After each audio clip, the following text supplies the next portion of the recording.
Hi, this is going to be for a Summerween edition of a Ready Set Net vlog. In this, I've read 3 books. I read Tillinghast, Little Wild, and Carrion Crow. All 3 are horror, so I thought I'd include it with my Summerween videos. I hope you enjoy it. If you do, please like, subscribe, or comment down below. And with that, we'll get to the books.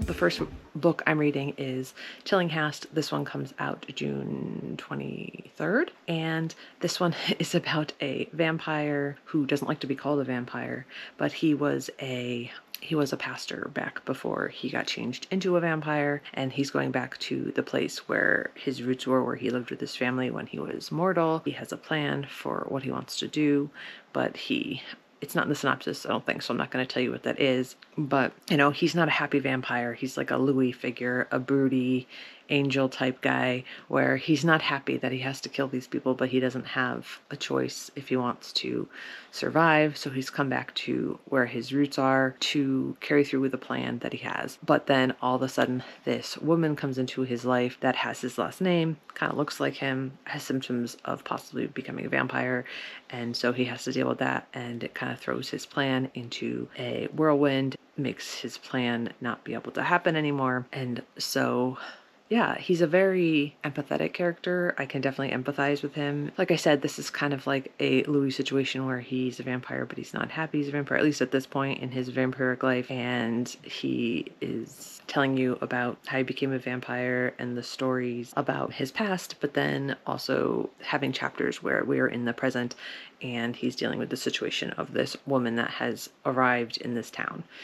So yeah, I am really enjoying it so far. I will say it is a slow start, so I would be aware of that. But if you are one who reads synopsis, I don't want to redo the synopsis because I think it gives a lot of information, and I kind of went into this more blind, but Goodreads has it listed as horror gothic, vampires, historical fiction, and so expect that. It's gothic, it's a slower start. It has those vibes to it. And we are slowly getting more information about his past and what's going on, but we don't know a lot of that up front. But we do know he's a vampire, even though he doesn't use those words. So backgrounds of that, most people know some of the vampire lore to kind of work off of. But yes, I'm enjoying it so far. I guess it's a debut, which is cool. I'm liking it so far. It's always fun to find a debut that you actually enjoy. It says in the synopsis, it will leave you unexpectedly hopeful and rooting despite your instincts for the killers.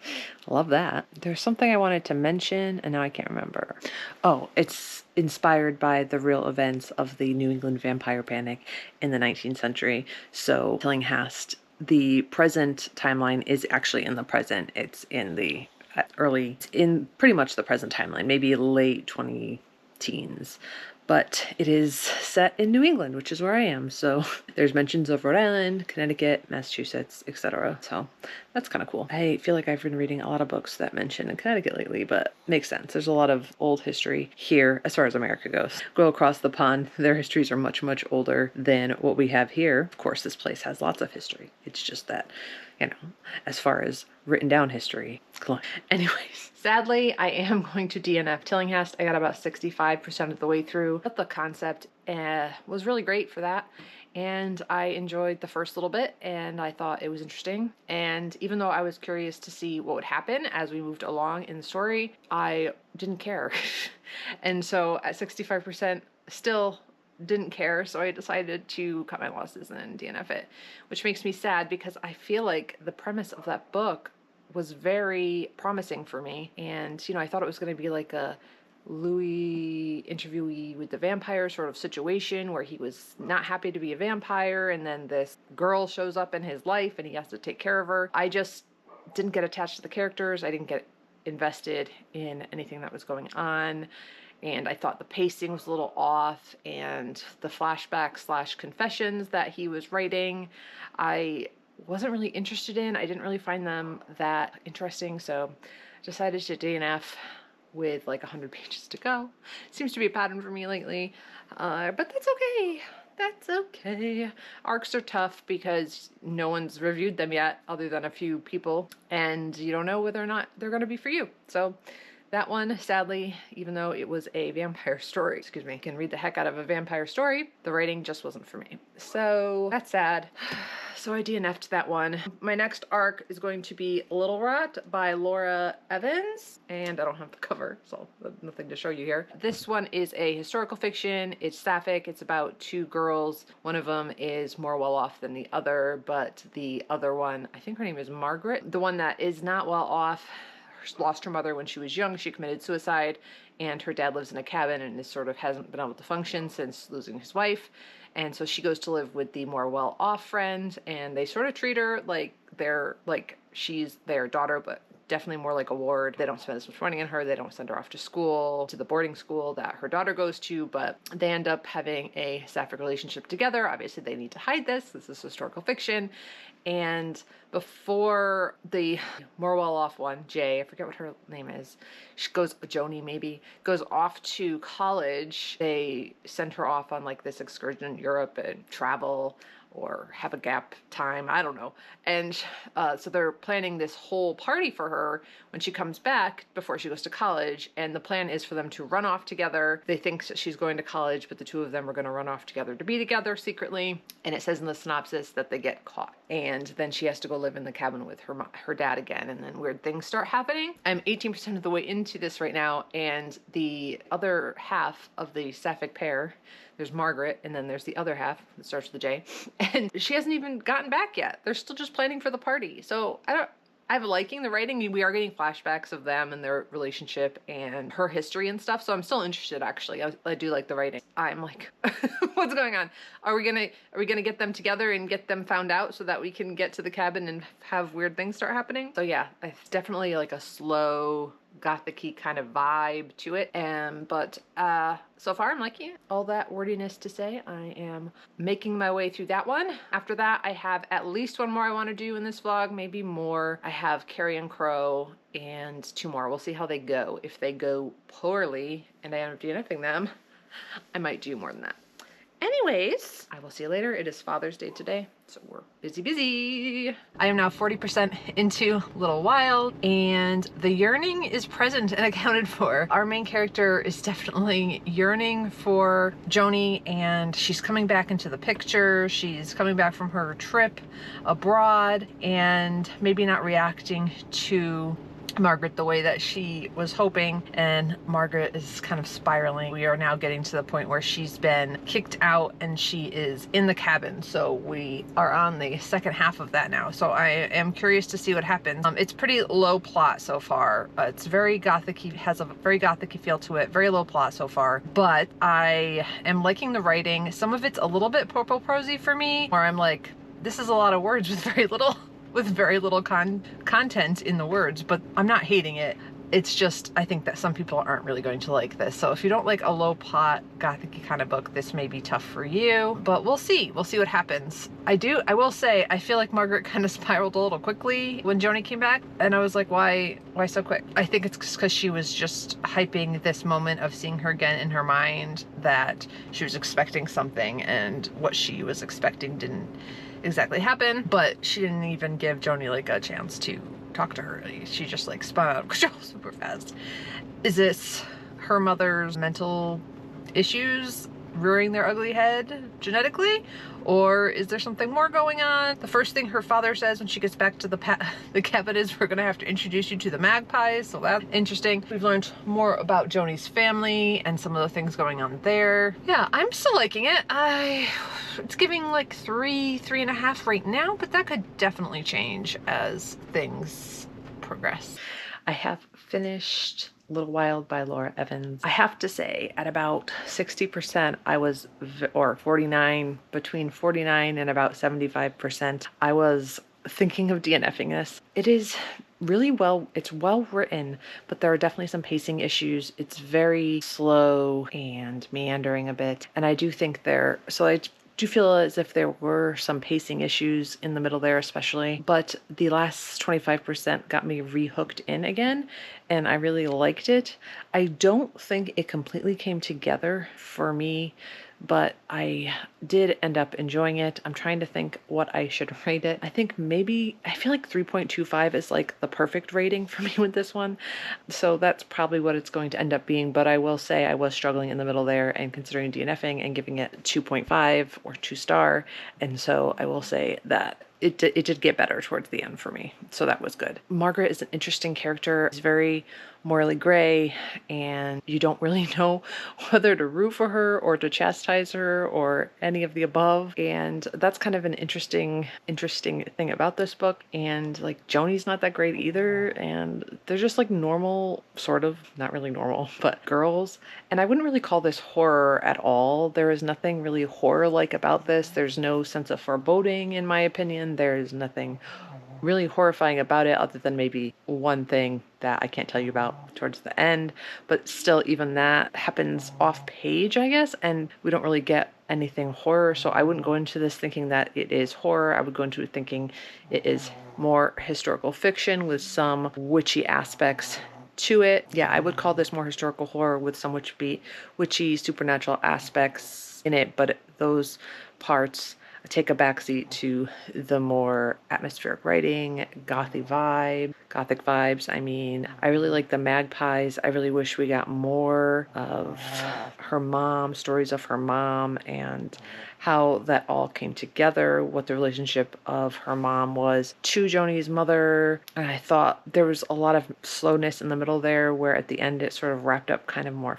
quickly. So I feel like we could have gotten more from, it's hard to talk about without telling you what happened, but more from, there's something that Margaret does that's witchy, and I would have liked to have gotten more post what happened there. I think there were some interesting discussion points having to do with that, and that re-piqued my interest in the whole thing. But we never really get like a sense of Margaret's relationship with grieving for her mother, her father's grief. We never really get a good handle on the character's feelings other than Margaret yearning for Joni. And so I think it's a debut, and I think it's a decent debut, but I can see how this could be a good jumping off point. Just for me, the way everything was crafted didn't completely come together, but I still, in the end, did like it. And for me, I would say 3.25. It's not one I'll be picking up a copy of, but I would recommend you try it out. See if you like it. If it's something that's interesting to you. I do like the cover. Anyways, I am very much rambling now. Okay, so I've started reading Carrion Crow by Heather Perry, and I don't know if you can really see that. I'll have to put it on the screen. However, I am only about 20-ish% of the way in, 23% of the way in. In this story, we have a woman, I believe, named Marguerite, and her mother, Cecile. And Marguerite is in preparations to marry a man who is triple her age, but she wants to marry him because she thinks he's going to be a good partner and going to be very busy out of the house. And when he is out of the house, she's looking forward to maybe being able to have dalliances with the ladies in her life that she is fond of. And so we learn that pretty early on, that she has this lover named Alouette that she wants to be able to have a relationship with as well. And so she has this like plan for herself. She wants to get out of her mother's house, marry this guy so she can basically be free of living with her mom. And her mom is super duper abusive, and kind of learn dribs and drabs of that throughout the story. And at the very beginning of the story, her mom locks her up in the attic and tells her she's going to prepare her for marriage because her chosen husband is below her stature, even though she definitely seems to not have everything that she had when the kids were young anymore. She says she's below her stature, so she's going to prepare her for marriage by not letting her have much food and giving her books about housekeeping and homemaking and all of those things. And so that's what's going on here. So obviously, mom's very abusive. Her name is Cecile, I think, or Cecilia. And this is historical too. I'm not sure exactly what the year is. I'll get back to you on that. But obviously at a time where women needed a man to be able to have some freedom. If they weren't married, they were beholden to their families basically forever. And so she wanted to get out. She does have two siblings, the younger siblings, and she talks about the things that her mother has done to them, and just seems very, for the most part, neglectful. And at this point, we don't know how long she's been in the attic, but It seems like it's been a very, very long time with very little food, and it doesn't seem that her mother is coming back at all, or very, very rarely. And at first she was bringing letters from her fiance and having her write back to him, but now we haven't seen that much, so we don't really know how much time is passing, what exactly is going on. And also there's this crow that is on the ceiling, and she's made like a hole in the roof so that she can see this crow. So this is like her only way of seeing the sky and this other living being. And so yes, we're just in the attic with Marguerite, yeah, suffering with her. And so far it's a very bleak story. We'll see how that goes, and I will let you know when I have something else to say. So far I'm liking it, but it's definitely like it says on the description, a viscerally dark Victorian Gothic story. But so far all the horrors are from the people. It says, a grisly hypnotic tale of a young woman confined by her mother in the attic of the family's crumbling London townhouse. A viscerally dark, queer Victorian Gothic inspired by a true case conjuring the psychological dread of Shirley Jackson and the macabre wit of Eliza Clark. Anyways, I'll let you know when I have something else to say. Now, I am about 50% of the way through Carrion Crow now. It is very, very bleak. A very, very bleak story. Obviously, this woman is in an attic and pretty much imprisoned there by her mother for an undetermined amount of time. I think I said in the last clip, we don't really know how long she's been there, but it's been a long ass time. We can tell by the growth of her hair, by the healing of her wounds, by things changing around her and weather, and she's talking about. So it's interesting. It's definitely about, abusive mothers, a child wanting to trust her mother and kind of gaslighting herself into thinking that what her mother is doing is the best for her, but while also could see this woman's sanity slowly slipping away. It does remind me a little bit of the Yellow Wallpaper just because of the confinement. And like I said, it is sapphic, but we don't know if the mother knows that this is kind of her daughter's plan to get married and be a good wife and mother, but also like have her lover named Alouette on the side, and she considers Alouette her wife. So yeah, we don't really know if her mother knows about that. I think she had, from some of the subtext, we think maybe she had some suspicions about her daughter, but yeah, we don't really know. We don't really get a lot of her mother. It's mostly just poor Marguerite and in the attic, and we get bits and pieces of her mother's histories as well, which her mother's mother was definitely was definitely a detached mother for reasons of her own upbringing, and then Cecilia became a wife, and obviously there is a generational trauma and mental health things happening as well. There's a lot of some body horror-y type stuff just because she is confined, so things are getting matted and crusty, and she is starving, so there's some aspects of that. There's a lot of throw up, there's some nail stuff, so yeah, just be aware of that if you're thinking of picking this one up. Very, very bleak, very, very slow. I understand why this is saying it's a gothic-y feeling, because it's a person trapped in an attic in a house and very slow moving, because like I said, it's mostly character study of the mom and this daughter, but I am liking it so far. I don't think it's one that I'd want to read quickly because of the subject matter, and it's, like I said, very bleak, but yeah, so far I am liking it. I'm curious about this author's other book, because it looked interesting, and I can't remember what the title of it is. Let me check. Orpheus Builds a Girl is her other book, and I'm curious about that one. Anyways, so I will let you know when I finish that one and how everything went. That vlog, I just finished Carrion Crow by Heather Parry, and that is a bleak one. That is a bleak, bleak story, and I give it 4 stars. If I'm being really picky, 3.75. It affected me viscerally, on a visceral level. It grossed me out, it depressed me, and I think that it's solid. Mostly, I almost didn't give it the full 4 stars, because I do feel like there's some pacing issues in there. It's very gothic. You're very much in the attic with Marguerite, but you do get some histories of her mom, and maybe why she's doing what she's doing and things, and I do think there was some of that we didn't need. I didn't need a full explanation of it. I mean, nothing would justify what ended up happening.